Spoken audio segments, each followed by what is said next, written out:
Muy buenos días, bienvenidos a nuestra lectura del libro La disciplina marcará tu destino. Para eso tenemos a nuestra líder Olga Blanco. Bienvenida, Olguita. Bueno, gracias, Joa.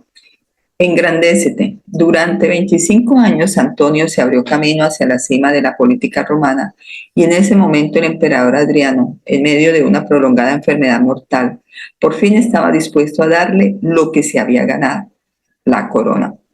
Te he encontrado, te he encontrado un emperador noble, agradable, obediente, sensato, ni testarudo ni temerario a causa de su juventud, ni descuidado a causa de su vejez.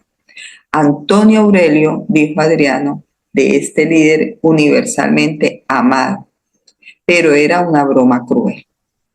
Aunque el intachable servicio de Antonio como cuestor, pretor, cónsul y senador, su carácter intachable y su impecable historial le habían preparado para el poder como pocos lo estaban. Adriano y el destino tenían otros planes. A pesar de sus amables palabras sobre Antonio, Adriano creía que el verdadero futuro de Roma radicaba en otra persona, en concreto en un niño llamado Marco. Antonio sería su sustituto, el más cualificado para calentar el trono mientras tanto. La verdadera historia de los soberanos no se parece nada al reinado simbólico y la abuela de la moderna reina Isabel. El mundo antiguo era un lugar brutal y violento, sin duda. Antonio consolidaría el poder cuando llegase a la cima, se protegería y se aseguraría un legado que perdurará en el tiempo. Demostraría que le habían subestimado, tomaría lo que su ambición anhelaba. Pero, una vez más, no fue así. A pesar de todo, a lo largo de un reinado de 23 años y de la imposible y poco envidiable tarea de preparar a un niño para que le sustituyera, Antonio logró dar una clase magistral de templanza. No solo fue un ser humano equilibrado y decente, sino equilibrado y decente como cabeza de un enorme imperio cuyos millones de súbditos le adoraban como a un rey Dios todopoderoso. Nunca se puso en primer lugar, nunca hizo que primasen los intereses de su familia, en lugar de quejarse o de maquinar. Se puso a trabajar en silencio en lo que debió parecer, al menos al principio, una tarea injusta e ingrata. Los historiadores de la antigüedad señalan que Antonio no derramó ni una gota de sangre, ni extranjera ni nacional, durante su reinado. Esta gentileza y devoción a su país, a su causa, a sus seres queridos, le valió un apodo que, aunque no es tan glorioso como el de Alejandro Magno o tan impresionante como el de Guillermo el Conquistador, es aún más magnífico: Antonio Pío. La templanza, cuando se ejerce con este nivel de dedicación y se hace sometido a las tentaciones y al estrés de Antonio Pío, soportó como cabeza de un imperio compuesto por 70 y 80 millones de personas y más de 9 millones de kilómetros cuadrados. Es algo impresionante. Todo lo que la reina Isabel es a nivel ceremonial, el emperador romano lo era de facto. Tenía el poder de aprobar leyes y hacerlas cumplir, y asistía a la revisión de los casos legales. Tenía el poder de declarar la guerra y estaba a la cabeza de la maquinaria militar más despiadada del mundo. Tenía el poder de añadir o eliminar días de la semana, de modo que ejercía un control absoluto sobre el calendario romano. Tenía el poder de escribir y, al ser el Pontifex Maximus, el jefe de los asuntos religiosos, reescribir el dogma de la religión romana. Sabemos que la mayoría de los emperadores hicieron con este, sabemos lo que la mayoría de los emperadores hicieron con este poder. Se han llenado páginas, volúmenes y bibliotecas con sus fechorías y excesos.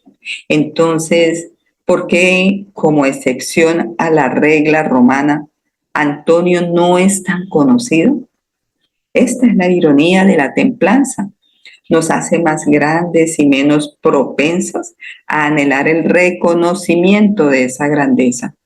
Antonio no solo era manifiestamente indiferente a los honores superficiales, sino que además los evitaba con todas sus fuerzas.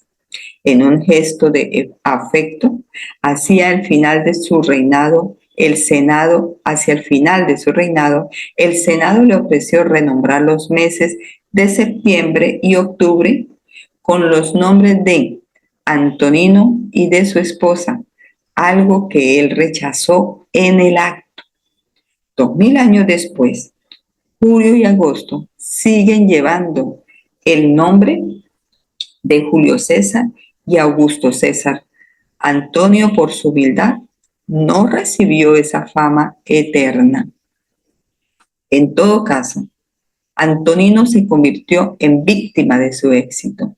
Según el historiador del siglo XIX, Ernest Renan, Antonino habría tenido la reputación de ser el mejor soberano si no hubiera designado como sucesor a un hombre igual a él en bondad y en modestia, que uniera a estas brillantes cualidades el talento y el encanto que componen una imagen que perdura en el recuerdo de la humanidad.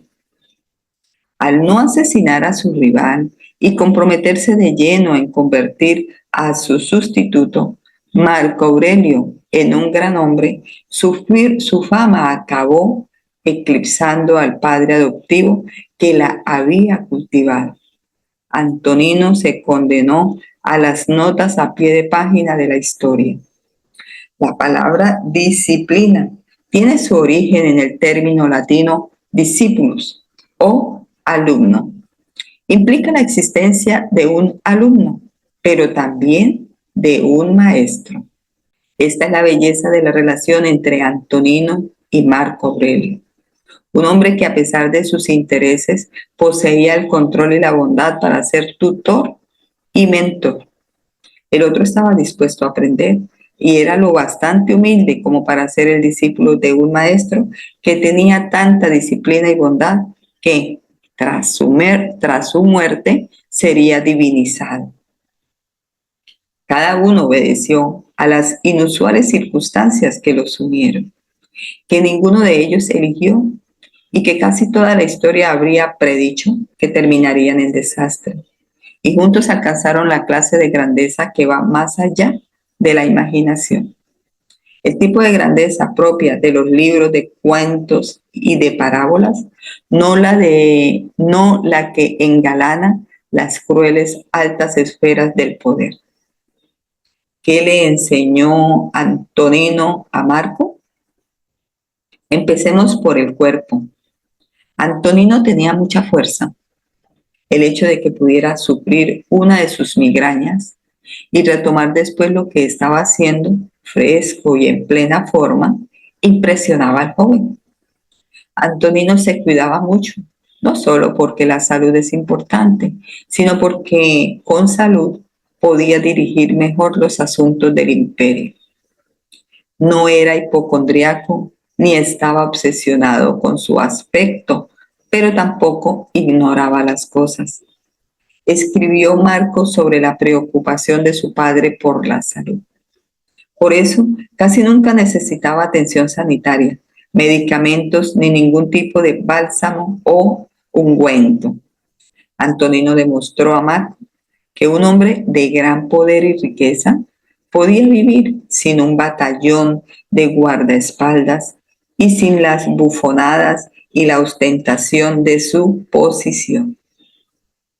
Marco observó que su padre adoptivo se comportaba en casi todos los aspectos como una persona corriente, pero sin parecer nunca chapucero ni descuidado como gobernante o cuando cumplía con sus obligaciones oficiales. Si había que llegar a cabo una tarea, Antonino la realizaba casi siempre con energía, desde el amanecer hasta que caía el sol. Era un detalle sin importancia, pero Marco se fijó en que Antonino llevaba una dieta sencilla, se mantenía hidratado, pero programaba sus descansos para ir al baño de modo que no le obligaran a ausentarse de los asuntos de Estado en momentos inoportunos. Para Antonino no eran cosas sin importancia, sino simbólicas y relevantes. Se dice que a medida que envejecía y empezaba a embocársele la espalda, le dio por colocar finos trozos de madera de tilo en la ropa para mantener la postura recta. En sentido figurado, era un hombre muy recto. Se aseguró de que también fuera así en sentido literal. Pero no debemos confundir esta rigurosidad con una vida desagradable. Todo lo contrario, tenía la capacidad tanto de abstenerse como de disfrutar cosas de las que la mayoría de la gente no puede abstenerse por ser demasiado débil y demasiado dada a disfrutar. Dijo Marco de Antonino, comparando su capacidad para mantener este difícil equilibrio con la de Sócrates, que era bastante sobrio, pero muy divertido. Tenía fuerza de voluntad, escribió Marco en las Meditaciones, la capacidad de perseverar en una situación y permanecer sereno en otra. La vida otorgó a Antonino muchos bienes materiales que aceptó y de los que hizo uso sin arrogancia ni dependencia. Si estaban ahí, las aprovechaba, señaló Marco. Si no, las echaba de menos. Si no, no las echaba de menos. En cuanto al carácter, una vez más, Antonino fue el modelo. Enseñó a Marco a respetar con firmeza las decisiones, una vez las había tomado, lo que significaba no abandonar antes de estar seguro de haberlo examinado todo a fondo, de haberlo entendido a la perfección. La principal característica de Antonino eran sus preguntas inquisitivas en las reuniones, casi una especie de fijación. Nunca se contentaba con las primeras impresiones ni ponía fin a la discusión de forma prematura. Sabía cuándo presionar y cuándo retirarse. Sabía mantenerse en esa línea tan precaria y delicada. Un asunto sin importar su naturaleza. Debía abordarse de forma lógica y con la debida consideración, de manera tranquila y ordenada, pero con decisión y sin cabos sueltos. Se centraba en el tema y no se distraía con facilidad. Aunque disfrutara de ellas, no se iba por la tangente ni aburría a la gente con largas historias. Cuando metía la plata, perdón, y cuando metía la pata, asumía sus errores, sin miedo a la responsabilidad ni a la culpa. Ningún líder, por bueno que sea, puede evitar las críticas. Antonino recibió muchas, gran número de ellas injustas e injustificadas, pero se negó a devolver una mezquindad con otra. No hacía caso de informadores y chismosos. Toleraba que se le cuestionara, porque eso le hacía mejor, aunque significara admitir un error. A diferencia de Nerón, que una vez exilió a un poeta por su talento, se deleitaba al ver mejoradas sus ideas. A pesar de su brillantez y su autoridad, a Antonino no le importaba ceder la palabra a los expertos y acatar sus consejos, habilidad que no muchos con poder ilimitado poseen. Pocos consiguen mantener y menos aún se molestan en cultivar. No era frecuente ver a Antonino enfadado en el trabajo, aún menos verlo enfadado con sus amigos. Y nadie, según Marco, le vio sudar jamás. A pesar de las tensiones del trabajo, nunca se mostraba grosero, no perdía el control ni se volvía violento. Si esto parece un elogio, vale la pena señalar que Adriano apuñaló una vez a un secretario en el ojo con una pluma por cometer un error. Los halagos no tenían ningún efecto sobre Antonino, pero se esforzaba por tranquilizar a los demás.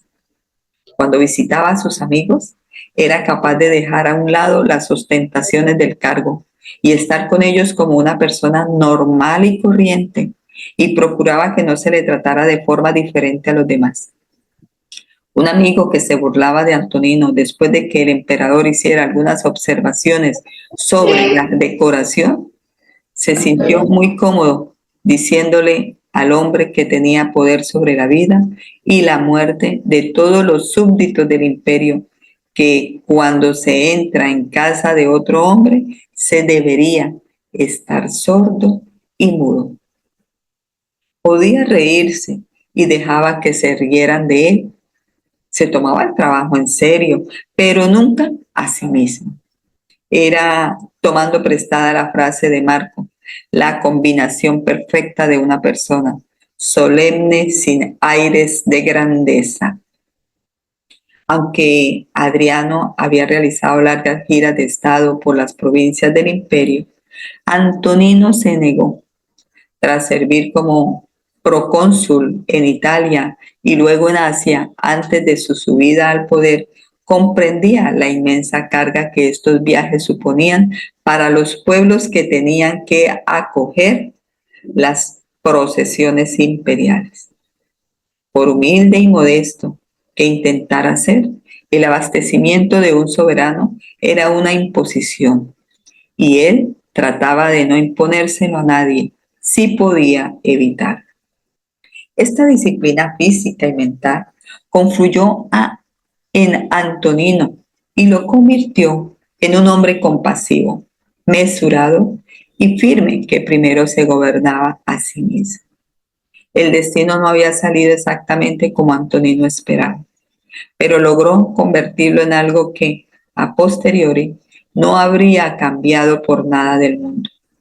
Durante esos 23 años de estabilidad, gobernó el imperio, forjó un profundo vínculo con Marco y vio florecer a Roma y pasar más tarde a otras manos igual de capaces y mesuradas. Aunque la fama no iba a ser su recompensa, se granjeó el máximo triunfo para cualquiera que se dedique a la política. Terminar su carrera con las manos limpias y la conciencia tranquila, algo que Marco Aurelio admiraba. Al final de la época de Antonino, llegó en el año 161 después de Cristo. Se dijo que se preparó para afrontar la muerte, haciendo acopio de la serenidad de un sabio consumado. Puso en orden sus últimos asuntos y traspasó el mando a su hijo adoptivo, no sin antes pronunciar su última palabra, un consejo, una encapsulación de su existencia, un objetivo para cada uno de nosotros: ecuanimidad. Marco debía llevar la corona, estar a la altura del ejemplo que Antonino le había dado.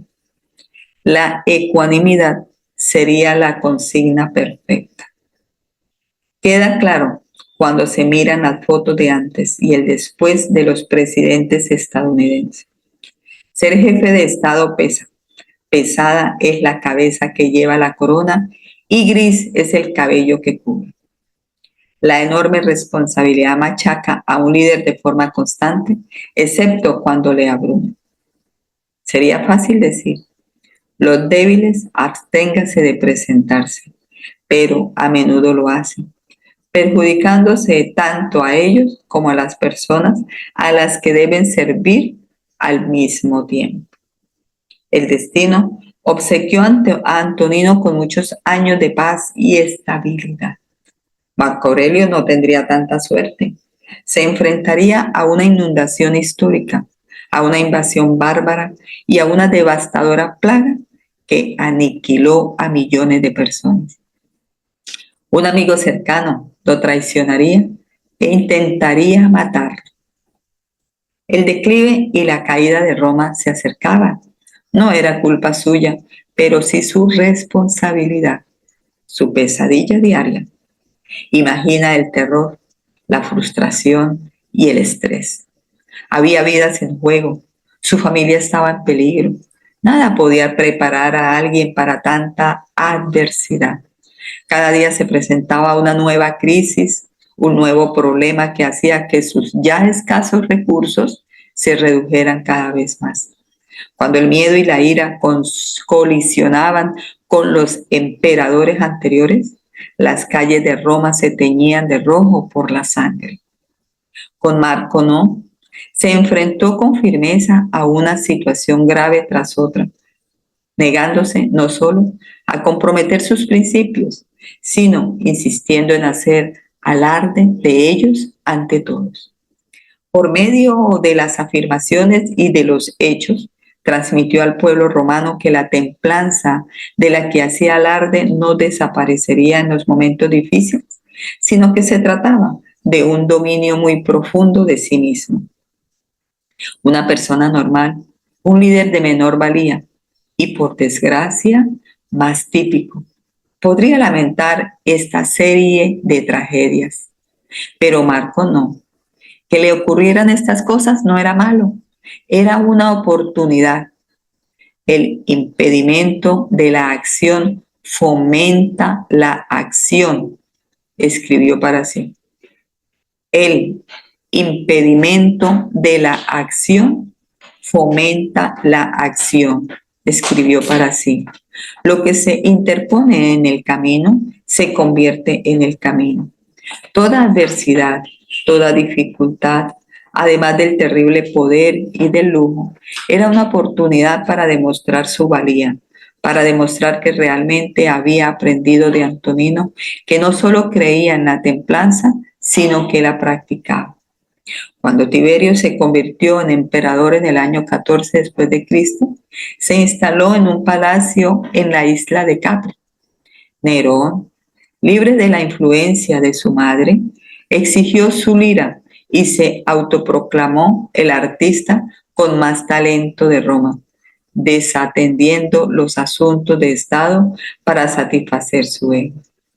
Mientras hablaba de Tiberio y de estas fábulas, Marco comentó lo triviales que son las cosas que deseamos con tanta pasión, y cuanto más filosófico sería tomar lo que hemos dado y demostrar rectitud, control y obediencia a Dios sin hacerlo más complicado de lo necesario.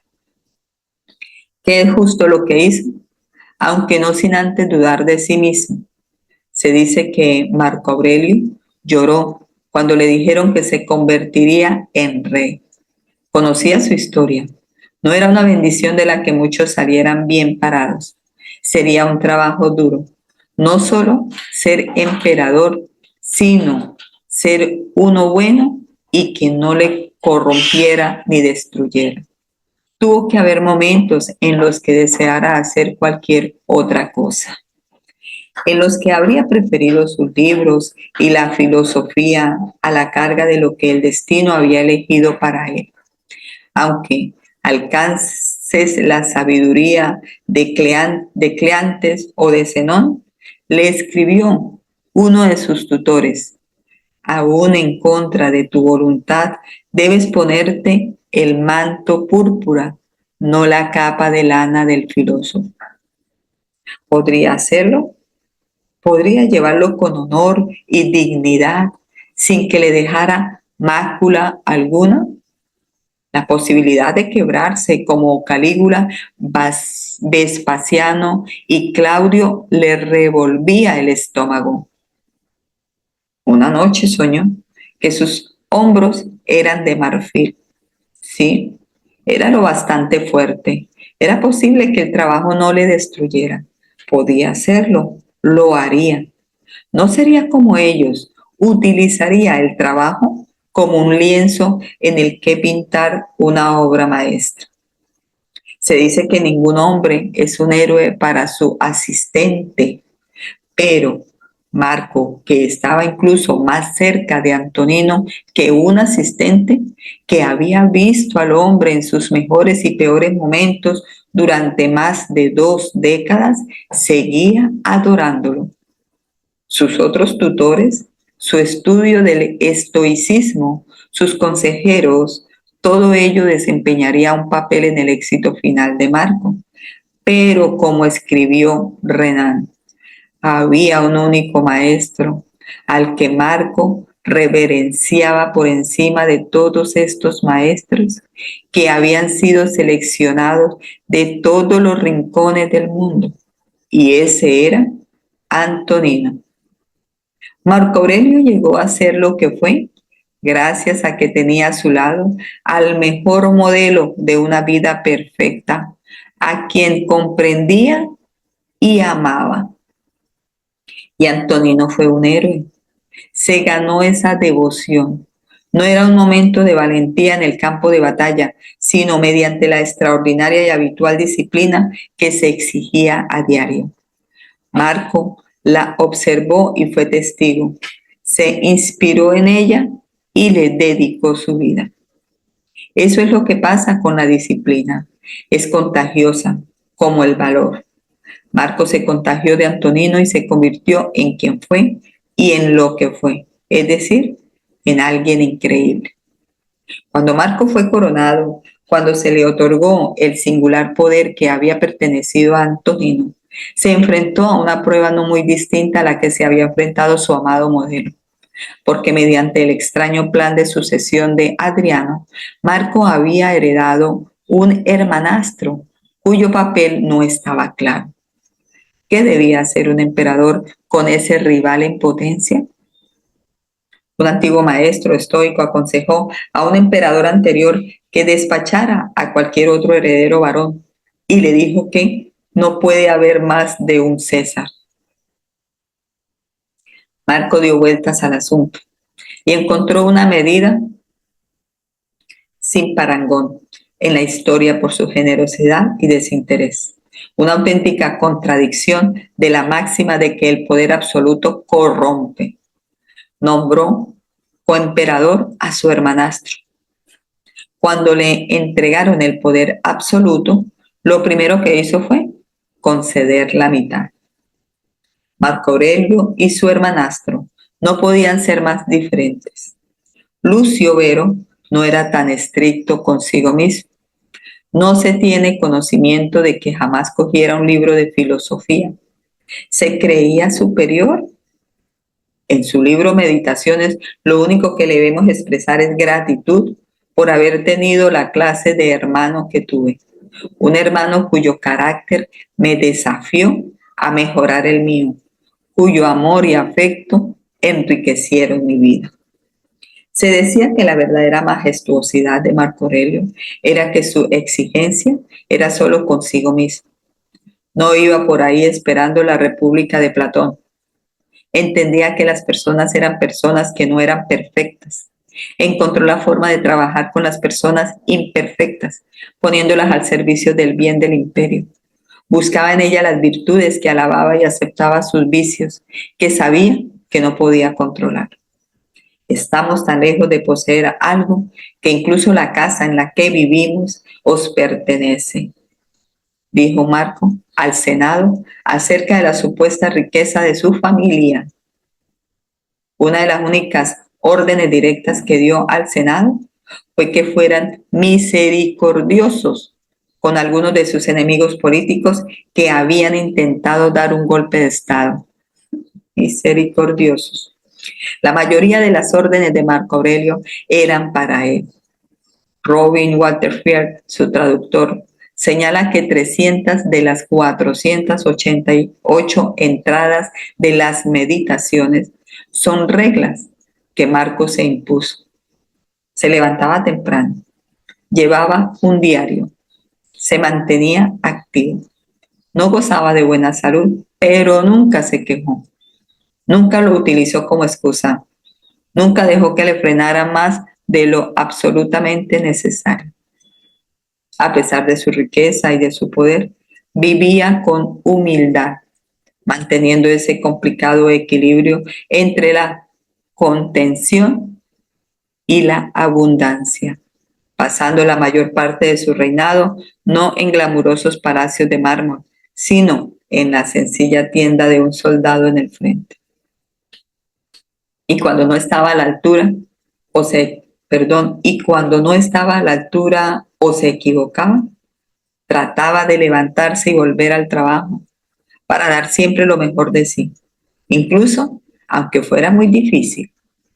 En lo peor de la peste antonina, cuando las arcas de Roma se vaciaron, durante 2 meses, Marco organizó una venta en los jardines del Palacio Imperial. Allí vendió sus joyas y su colección de arte, las sedas de su esposa y todo aquello sin lo que pudieran vivir. ¿Había otras maneras de resolver los problemas financieros del imperio? Por supuesto. Podría haber subido los impuestos, podría haber saqueado las provincias, podría haber confiado en la usurpación para apoderarse de las fincas y propiedades de los oligarcas de Roma. También podría haber dado largas al asunto y habérselo endosado a sus sucesores. Casi todos los emperadores previos y posteriores a él optaron por estas salidas fáciles sin pensárselo 2 veces. Me hace pensar a la situación de nuestro país, nuestro gobernante. En cambio, Marco asumió las consecuencias, porque eso es lo que hacen los grandes líderes, lo correcto incluso, sobre todo cuando les cuesta. Si se le criticaba, se encogía de hombros, no perdía el tiempo con aduladores ni con calumniadores. No perdía el tiempo con aduladores ni con calumniadores. Al igual que Antonino, si se le demostraba que estaba equivocado, reconocía el error y cambiaba de parecer. Era una vida de ajetreo constante, pero encontraba tranquilidad en ella. Incluso logró estudiar filosofía desde el catre de su tienda, lejos de su biblioteca. Trabajó duro para estar presente, para concentrarse cada minuto como un romano, filtrando sus pensamientos, desconectando de las distracciones, haciendo lo que le ocupaba con la ternura y la tenacidad que había aprendido de su héroe. Siempre daba lo mejor de sí, tanto si le alababan como si le despreciaban por ello. No tienes que dar mayor importancia a esto. Se recordaba cuando alguien hacía algo malo o decía algo sobre él que no era cierto. Clave. No tienes que dar mayor importancia a esto. Se recordaba cuando alguien hacía algo malo o decía algo sobre él que no era cierto. Si deseaba algo, paraba y sofocaba esos deseos antes de que prendieran en él y acabara haciendo algo de lo que se arrepintiera. Procuraba tomar bellas decisiones, trataba de buscar lo mejor en la gente, intentaba ponerse en su lugar, procuraba liderar sirviendo al prójimo. Marco no solo se enorgullecía de no necesitar pedir favores, sino también de que podía ser generoso cada vez que alguien le pedía algo, ya fuera dinero, consejo o ayuda. En medio de la abundancia, en medio de la intriga, Marco se ciñó y se rigió por este hermoso lema: moderación sin límites. Una cosa es ser rey, otra es ser un rey filósofo y otra muy distinta es ser un buen rey filósofo. Ser una persona regia, independientemente de tu título, emancipado, indiferente a lo intrascendente, independiente, con iniciativa, comprometido, dando siempre en el clavo en el momento y de la manera adecuada. Marco Aurelio cultivó una conducta que aportó estilo a su posición, en lugar de que su posición aportara honor a su persona. Para seguir siendo uno mismo en un mundo que impulsa la conformidad se requiere valor. Ser mesurado en un mundo de excesos en el que atacamos a los que no se entregan a los placeres que hemos racionalizado y a las pasiones que hemos excusado en nosotros y nos burlamos de ellos, exige valor y templanza. ¿Perdía los estribos de vez en cuando? Por supuesto, Pocos líderes pueden afirmar lo contrario, pero los historiadores antiguos no nos ofrecen evidencias de que Marco fuera vengativo, mezquino o cruel, ni de que careciera de control. Su reinado estuvo libre de escándalos, de actos vergonzosos, de corrupción. ¿No es un listón demasiado bajo? No si se compara con la repugnante y brutal lista de crímenes y desastres que sumaron sus predecesores y sucesores hasta hoy, donde parece que lo más difícil de encontrar en el mundo es una persona honesta y decente que ocupe una importante posición de liderazgo. Aunque Marco tenía buen carácter, sabía que era algo en lo que había que trabajar y mejorar sin tregua. Tenía claro que en cuanto se deja de mejorar, se empieza a empeorar de forma gradual. Tras el fallecimiento de Antonino, continuó toda su vida con el estudio de la filosofía, cogiendo con humildad sus cuadernos para ir a la escuela, incluso ya anciano. No quería dejar de aprender, no quería dejar de mejorar. ¿Qué buscaba? ¿Qué destino deseaba? Por supuesto, se trataba de un ideal imposible, pero la obra de su vida fue avanzar hacia el lugar donde el placer o el dolor nunca le influyera, actuara siguiendo un propósito, fuera libre de la deshonestidad o del disimulo y nunca dependiera de la acción o la inacción de otra persona. Leo ahí porque entrecorté. ¿Qué buscaba? ¿Qué destino deseaba? Por supuesto, se trataba de un ideal imposible, pero la obra de su vida fue avanzar hacia el lugar donde el placer o el dolor nunca le influyera, actuara siguiendo un propósito, fuera libre de la deshonestidad o del disimulo y nunca dependiera de la acción o la inacción de otra persona. O como él lo describió en otra ocasión, donde fuera independiente y gozara de una inmunidad indiscutible a los azares de la fortuna. ¿Estaría bien? ¿Estaría bien? No. En cierto sentido, la templanza es eso: independencia, finalidad, lucidez, poder. En cierto sentido, la templanza es eso: independencia, finalidad, lucidez, poder.